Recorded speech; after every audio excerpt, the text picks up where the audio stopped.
Drama serial हटके आने वाले एपिसोड में आप लोग देखेंगे कि किस तरह फरियाल और शहराम की जिंदगी में खुशियां होती हैं और यह सब जीनिया से बर्दाश्त नहीं होता और वह फरियाल का एक्सीडेंट करवाने की कोशिश करती है और उसके बाद यकीन हो जाता है शहराम को कि अब फरियाल को कभी मैं अकेला नहीं करूंगा और उसके लिए बहुत बड़ी मुश्किल खड़ी कर सकती है। जीनिया और मैं जीनिया को कैसे करके अपने रास्ते से हटा दूंगा क्योंकि फरियाल और मेरी खुशी उसे देखी नहीं जाती और दानिश भी आके सच बता देता है शहराम को कि यह सारी चाल किसी और की नहीं मेरी बीवी जीनिया की है। वो नहीं चाहती कि आप दोनों चैन और सुकून से जिंदगी जीत सकें। यह बात देखने के बाद फरियाल के पास आती है जेनिया कि ये सब मैंने नहीं क्या है और मुझे माफ कर दो। मैं बड़ी तरह से बर्बाद हो चुकी हूं और ढोंग और नातिक के जो आंसू होते हैं ये सब देखकर फरियाल उसे माफ कर देती है और कहती है कि जीनिया को क्या मैं बर्बाद करूंगी, आप तो खुद ही खुद के लिए बर्बाद हो चुकी हो। अब कभी मां नहीं बन सीखती हो और उसके बाद अपनी सच्चाई छिपाने के लिए जो कुछ आपने किया वो आपने बहुत बुरा किया और आपके साथ मेरी तरफ से अल्लाह ही बुरा कर रहा है। यह सब जानने के बाद जीनिया रोते हुए घर वापस आती है और दानिश को कहती है कि अब मजीद मेरी जिंदगी में आप बीवी ना रहो, मैं अकेला रहना चाहती हूं।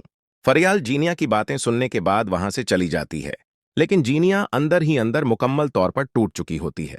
दूसरी तरफ शहराम फरियाल को अपने साथ लेकर घर आता है और सबके सामने ऐलान करता है कि अब फरियाल कभी अकेली नहीं रहेगी क्योंकि कुछ लोग हमारी खुशियां छीनने के लिए किसी भी हद तक जा सकते हैं। यह बात सुनकर घर वाले भी हैरान रह जाते हैं, जबकि दानिश खामोशी से सर झुका लेता है क्योंकि उसे एहसास हो चुका होता है कि जीनिया की नफरत ने सब कुछ तबाह कर दिया है। इसी रात जेनिया अपने कमरे में बैठी पुरानी तस्वीरें देख रही होती हैं और मुसलसल रो रही होती है। उसे याद आता है कि किस तरह उसने हसद और नफरत में आकर अपनी ही जिंदगी बर्बाद कर ली। दानिश उसके पास आता है और उसे समझाने की कोशिश करता है कि अभी भी वक्त है, सब कुछ ठीक हो सकता है। लेकिन जीनिया कहती है कि नहीं, अब कुछ भी ठीक नहीं हो सकता क्योंकि मैंने दूसरों को तबाह करने की कोशिश में खुद को खत्म कर लिया है। यह कहते हुए वह मजीद रोने लगती है। दूसरी तरफ फरियाल को भी जीनिया की हालत देखकर थोड़ा अफसोस होता है, लेकिन शहराम उसे समझाता है कि कुछ लोग अपनी गलतियों की सजा खुद अपने हाथों से लिखते हैं। फरियाल शहराम से कहती है कि मैं सिर्फ यह चाहती हूं कि अब हमारी जिंदगी में सुकून आ जाए और कोई नई मुश्किल ना आए।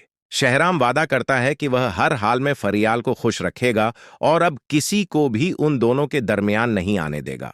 अगले दिन एक और बड़ा मोड़ आता है जब दानिश घर वालों के सामने सारी हकीकत बयान कर देता है। वो बताता है कि जेनिया काफी ऊर्से से जहनी दबाव में थी और इसी वजह से उसने गलत रास्ता अख्तियार किया।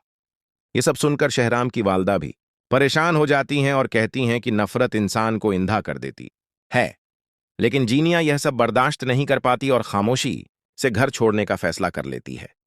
एपिसोड के आखिर में आप लोग देखेंगे कि जीनिया घर से जाते हुए आखिरी बार शहराम और फरियाल को देखती है। उसकी आंखों में आंसू होते हैं और उसे एहसास होता है कि अगर उसने हसद न किया होता तो आज उसकी जिंदगी भी खुशियों से